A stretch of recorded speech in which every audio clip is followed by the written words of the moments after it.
Today, I'm going to be going over the 5 Google Ads mistakes that you want to avoid in 2025. So I completed 27 Google Ads consultations in 2024, and these were 5 of the biggest mistakes that I saw the most often. So let's get right into it. The very first mistake that I saw the most often is either no conversion tracking or inaccurate conversion tracking. So that's always something that you want to get handled before you ever even create your campaigns. You want to make sure you have your conversions active in your Google Ads account and make sure that your campaigns are optimizing for the correct conversions. So I've seen people that are optimizing for specific page views. They're optimizing for things that aren't necessarily actually driving them the leads or aren't actually driving them sales. So when you're looking at an e-commerce website, you're generally looking at 3 main conversion actions. You have begin checkout, you have add to cart, and you have a purchase conversion. Now I have different conversions set up in this account. Just kind of, this is my tutorial Google Ads account. So you should not have this many conversion actions in one single account, but this is not somewhere that I'm trying to actually run successful ads. It's really just to show a lot of examples. So if you're running e-commerce, generally what you want to be doing is you want to be optimizing initially for some of the pre-purchase conversions. This video is brought to you by surfsidecourses.com. If you go to surfsideppc.com/course, you can see all of the courses I have for sale. You can get my Google Ads course for $34.99. I also have consulting available, so you can book me for 1 hour, 2 hours, or 3 hours of Google Ads consulting, coaching, whatever you need. So in case you're interested in any of my premium offerings, surfsideppc.com/course, and you'll be able to find all of them.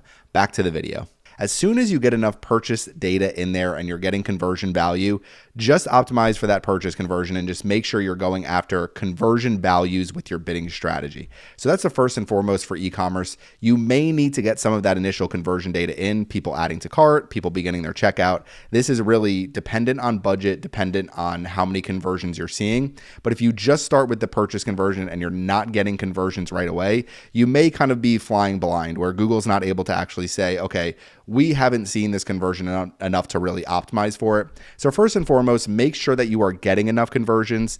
And then once you have enough data, once you do get some purchases, generally what you're looking for is 10 to 15 plus purchase conversions in a 30-day period. 15 or more is really kind of the minimum you're looking for. And if you're driving multiple purchases every day, then just focus on the purchase generally once you have enough conversion data, particularly over the last 30 days.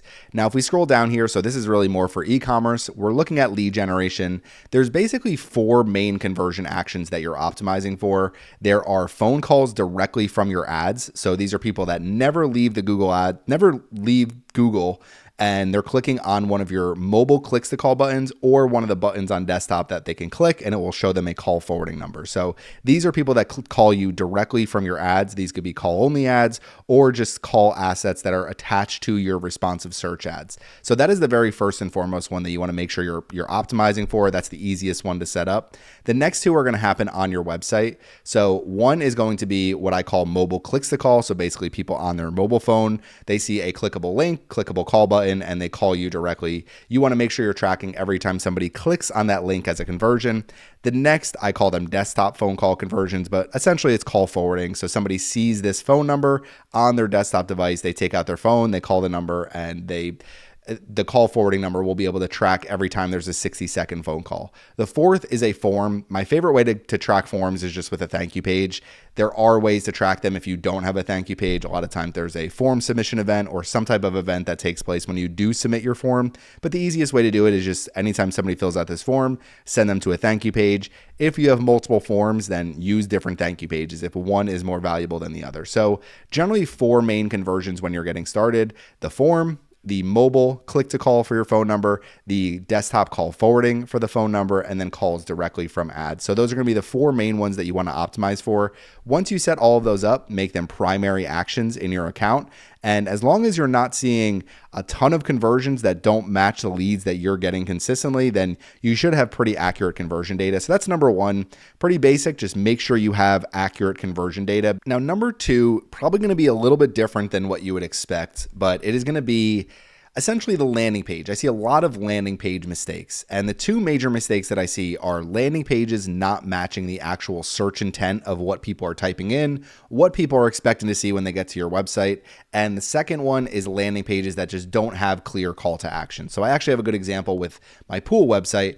Let's just say, for example, I am trying to get more pool cleaning clients. So I want people that want me to clean their pool on a weekly, bi-weekly type of basis. It's recurring revenue. So I can say, okay, if I can get a client at, $100 or less, more than likely, as long as I'm cleaning their pool for the summer, and if I do a good enough job, they're probably just going to keep me around. So pool cleaning is a really good service where you actually get recurring revenue, even if it's not a ton of revenue. But essentially what I would want to do is make sure that on my landing page, I have very clear call to actions. I don't have call to actions on this landing page. And what would end up happening is if I drive traffic to this landing page, it's just not going to convert that well because we have contact us all the way down here at the bottom. We do have some call to actions up here at the top, so those could potentially work. But what you're really trying to do when you're getting people to your landing pages is take some type of clear action. If you don't tell them what to do, people are not going to know what to do as well. So this is a good example here. Now get rid of the send us an email. That's not one I would generally recommend. Usually what I have is call and then I have contact us. And what I've done a lot recently is we have a call button that looks just like this. This could be a clickable call button, somebody on a desktop device who calls in this number. Those will both count as conversions. And then a lot of times, quick 30-second break from our video for some of the tools that I use on a daily basis. If you go to surfsideppc.com/ads or surfsideppc.com/Adalysis, you can get a 30-day free trial to Adalysis, a great PPC tool if you're managing Google Ads and Microsoft advertising campaigns. Next up are the two keyword research tools I use the most. More expensive side, surfsideppc.com/SEMrush will give you a 14-day pro trial to SEMrush. And last but not least, Spy, who I've been using for years. If you go to surfsideppc.com/spy, you can get signed up for a plan there. It is a great tool to use. Last but not least, I can't say enough about Claude.ai. I use it all the time for Google Ads. So let's get back to my video. You could do something like send us an email or send us a message. And what I've been doing is when people click on that, I've been having it actually jump to a form at the bottom of the page. This is not a good example because I don't have it there. But essentially what you want to do is you want to make sure that if somebody lands on your pool liner replacement page, that they were actively searching for pool liner replacement services. So that might be pool liner replacement near me. That might be pool liner replacement Charleston. So different ways that people are going to search for these things. If somebody is searching for what is the best pool liner replacement, they are not actively looking for the service at that time. They may end up converting, but you're going to see much better results if you get people when they're at the bottom of the funnel, especially in Google Ads, at the bottom of the funnel and ready to convert. And when they are there, you want to send them to a very relevant landing page, and you want to make sure that your landing page has call to actions on it. So I would say the mistake to avoid, number 2, is an unoptimized landing page is the number one mistake to avoid. And also within your actual Google Ads account, you should have ad groups where you're actually driving people to the correct landing pages based on what they are actually searching for. Somebody searching for pool cleaning services near me should not go to your pool repair page. They should not be sent directly to a contact page or directly to the home page. It should be pool cleaning services in the location where they are. Now, I have different cities listed here. So we have Greenville, Richland, Charleston, Horry, and Spartanburg. These are actually counties. So generally what you would want to do is create landing pages where I'm doing pool cleaning services in Charleston. I'm going to do a landing page, pool cleaning services in Charleston, the number one pool cleaning company in Charleston. Then if let's just say, so Mount Pleasant is a town right outside of Charleston, I would create a landing page for that too. So all of these different areas where you are actually serving, make sure that you have landing pages for, make sure that your landing pages have very clear call to actions, big call to action buttons. Put them here, put them at the end of this section, put them at the bottom of the page, put them everywhere on the page because you want people to take that next step and actually contact you. So number 2 is an unoptimized landing page is another mistake that you want to avoid. And also landing pages that don't match search intent and don't have good call to actions. Now, number 3, and we're going to come down to our search keywords. So 3 and 4 are going to be pretty related to each other. So number 3 is going to be broad match keywords in general. I am really not a huge fan of broad match keywords. I think if you do broad match keywords and maximize conversions, you're essentially handing Google the keys to your Google Ads account and saying, do what you can with this, because you're not necessarily putting in the best possible targeting. It's basically telling Google Ads, okay, take this keyword, pool repair near me, set it as a broad match keyword, and any possible search term that you think is relevant to this, I want you to drive to my website and I want you to try to drive me conversions. The major issue I see with broad match keywords is you target a keyword like pool repair near me. Now, if we look at all-time results, we could actually probably see the search terms in here, and I can show you a real example of what happens. If we scroll down here, you're going to see some pretty decent search terms, so no issues here. Now, I'm targeting some of these different areas like Columbia, so that's perfectly fine. Couple things you're going to see. Pool supply store. I do have nothing on my website about pool supply store. Pool repair near me, I would say pool supply store is not a relevant keyword, but Google disagrees when it comes to broad match keywords. The other thing that you're going to see in here, and we'll see if we can find an example, is you'll start to see different, okay, so Brothers Pool Service, that is a competitor. This is what happens in Google Ads, is you get a Brothers Pool Service, somebody searches this, they see a call ad directly from the search results, or they click all the way through to your website, they go into your website, they don't look at what website they're on, they click on the call button, you get a phone call. Somebody says, I'm looking for Brothers Pool Service. You say, well, we are Aqua Bliss Care. That is not that's not who we are. And essentially they say, okay, well, I have an appointment with them, so I'll call them now. Google may count that as a conversion, and now Google says, well, we just sent them a good conversion from this competitive keyword. Why don't we go after more competitors? So what ends up happening is you get a ton of calls, you get a ton of inquiries from people that are actually looking for your competitors that may already have an appointment booked with them, that may already have their mind made up that that's who they want to go with. You do not want to compete for these jobs unless you're putting this into a specific competitor campaign, which I don't love to do.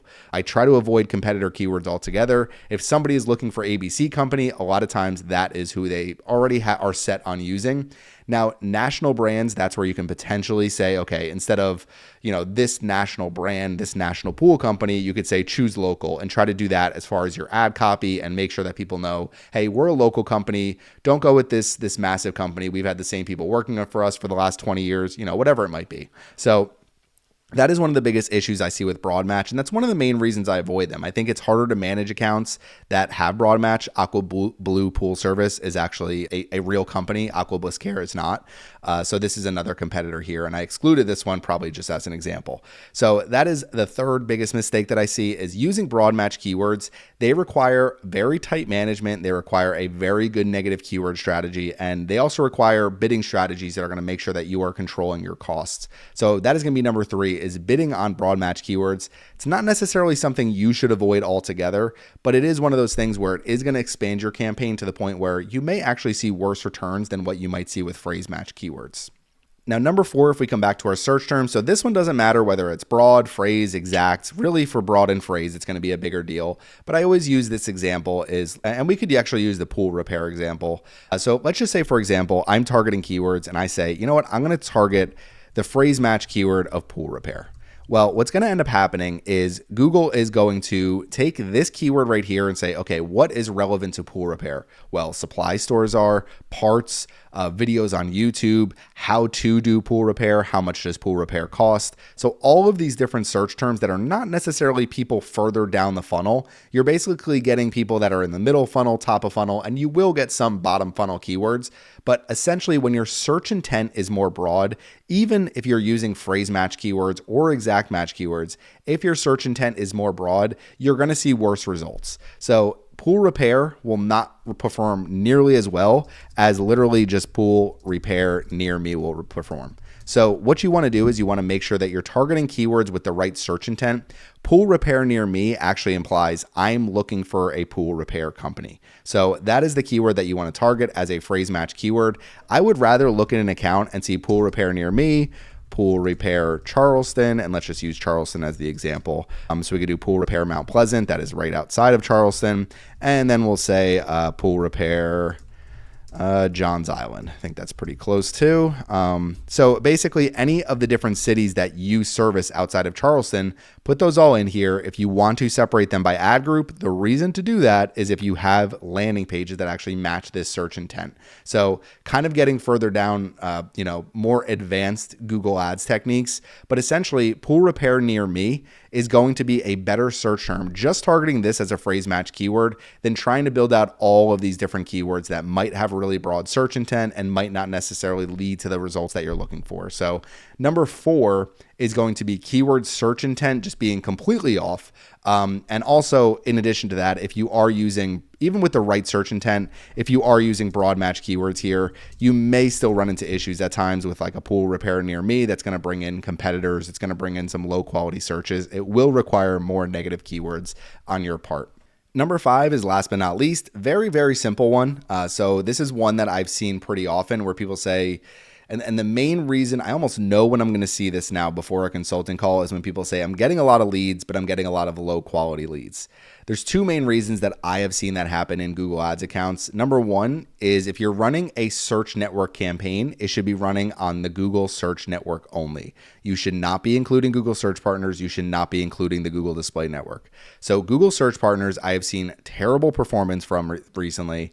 It works for certain industries, and it works sometimes when values are attached to things. But what I have found is if I include Google search partners, I've had spend just go completely to search partners. Makes your cost per conversion look great. Like you have 80 conversions at a $20 cost per conversion.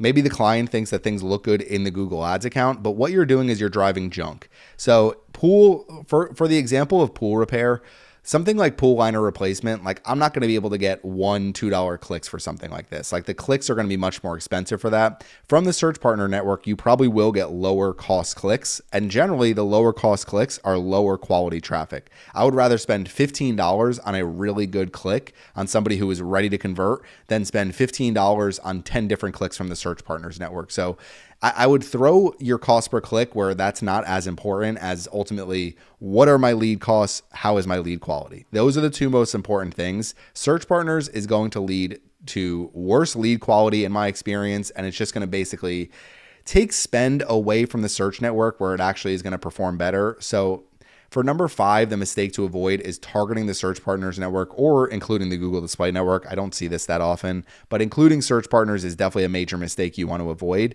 And then in addition to this is when it comes to lead generation for a company like this, like Aqua Bliss Care, a pool service company, I generally would not recommend running a Performance Max campaign. So if you're saying I'm trying to drive leads, these are my conversion goals I want to focus on, purchases, not really, and you select Performance Max, I've seen different results for different clients. For some clients, they work okay, but they do seem heavily reliant on branded keywords. Sometimes it seems like they're reliant on the Google business profile. And generally, if I'm targeting search keywords, I could do a good enough job of saying I'm targeting all the search keywords I need to on the search network. Performance Max is essentially going to be additional spend that I don't necessarily need to spend. So what I would recommend is if you are running Performance Max, keep it at a much smaller budget. Essentially, I would say 90 to 95% of your budget in search. View Performance Max as, okay, we're going to be running across some of these different channels. We're going to start incorporating some of our user segments. So some of our retargeting audiences, we're going to make sure that we have those within this campaign. And we're almost going to view it more as okay, this person was searching for pool repair services or pool cleaning services. And now they may see our ads when they go to YouTube or when they're on Gmail or, whatever they're using outside of just the standard Google search network. So 5 major mistakes to avoid. Number 1, conversion tracking errors, inaccurate conversion tracking, no conversion tracking. That's number 1, first and foremost. Make sure your conversion tracking is accurate. Number 2 is avoid using unoptimized landing pages. It is worth spending the money to get somebody to optimize your landing page. Now, if you need help with any of this, go to surfsideppc.com/services. We could see if we can make something work. But essentially, you want a landing page with a good call to action. You want landing pages with good images that are really intuitive, easy to use, and will help lead to conversion. So I generally recommend the call button and then a contact button that just jumps right to a form at the bottom of the page, or putting a form very high up in the page and making sure people see that prominently as well. So that is number 2, is avoid using landing pages that are not converting well. If you're saying, well, what's a good conversion rate? Conversion rate for something like this should be at least 10%. And generally I'm shooting for 15 to 20%. Now 20% is much harder to get to, but that's, you want to shoot for higher because it will give you better results in the long run. Now, number 3 and 4, avoid using broad match keywords altogether. If you are using broad match keywords, make sure you are using a smart bidding strategy. Generally, I'm using a portfolio bidding strategy, target CPA with a max CPC bid, because I don't want to outbid myself with broad match keywords. You'll see very expensive clicks on search terms that do not seem like they should be nearly that expensive. So avoiding broad match keywords. If you are targeting broad match keywords, definitely need to be very intense management and going to be a little bit more work within the account. And the other thing is avoid broad search intent keywords. You should not be targeting the keyword pool liners. Even pool liners near me is probably a little bit too broad. You want to be targeting pool liner replacement near me, pool liner services near me, pool liner installation near me. So you're trying to target the keywords that actually have that search intent. Service plus near me, service plus location. If you keep those and you keep it narrow to that with phrase match keywords, you'll see much better results than going too broad and having too broad of search intent keywords. So 3 and 4, make sure you're using the right keywords, make sure you're using the right keyword match type. Number 5, I would say performance max campaigns can be ran and they can be successful, but you do want to make sure that your performance max campaign is not taking up the majority of your budget. And you also want to keep track of the leads that are coming in from performance max to make sure that they are quality leads. And then the other part of this is avoid the Google Search Partners Network, avoid the Google Display Network. I mean, Google recommends using it if you do actually are creating a campaign. They'll say, are you sure? Most advertisers use search partners. It's like, yes, I'm positive. And they'll do it for both of these. Don't miss the opportunity to get additional conversions at similar or lower costs with just one click. Just avoid those altogether. The Google Search Network has plenty of volume for you, so make sure that you are using that. Now, CPC Enhanced is not generally the bidding strategy that I use. While we're here on the mistakes video, one thing I would recommend is generally sticking to the maximize conversions, maximize conversion value bidding strategies. If you can't get your campaign to spend, if you are having trouble getting conversion data in to actually use these bidding strategies, then generally I'm using maximize clicks with exact match keywords. Now, that is a video for another day, but maximize conversions will definitely give you better results than using manual CPC, maximize clicks generally. So I'm generally using maximize conversions with a target CPA once I get enough conversion data in, or in the case of an e-commerce website or somewhere where there's value attached, somebody who is actually selling something, you can use maximize conversion value. Different reasons to use this, and I will go through all of it in all of my Google Ads tutorials throughout 2025. So 5 mistakes to avoid. Make sure you avoid these mistakes. This will help you save a lot of money in Google Ads. If you have any questions about any of this, please leave them in the comment section. Thanks for watching my video today, and make sure you subscribe to the Surfside PPC YouTube channel. Okay, real quick, if you're looking for more Google Ads information, then go to surfsideppc.com/course. You can actually get access to my Google Ads course. Everybody who purchases will get my 2025 course that will be released in February.